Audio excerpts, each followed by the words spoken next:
Julian, moments ago, we heard from officials here at UC Davis that any classes being taught after 6 o'clock tonight must now be taught remotely, at least for the time being. And while the search is still on for any possible suspects, they say they're bringing in some added officers from other Bay Area campuses for extra support, and say tonight alone they will be tripling the number of officers right here on campus for the safety of their students. Just as of today, we have worked with our academic senate to have a policy now where every class that ends after 6 p.m.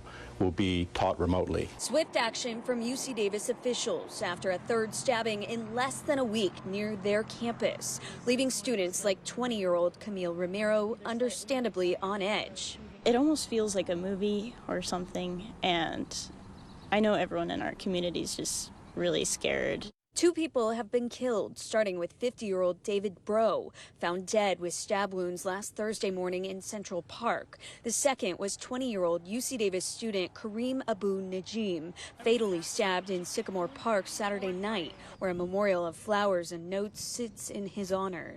And Monday night, a third victim, which police describe as a woman in her 60s, was brutally stabbed through the tent she was living in near 2nd and L Street, which prompted a shelter-in-place alert. This is the Davis Police Department. Residents, lock your doors, stay inside of your house. Suspect, give up now or you will be hit by the dog. The description that was provided for the stabbing last night is substantially similar to the description that was provided by the witness in the second homicide.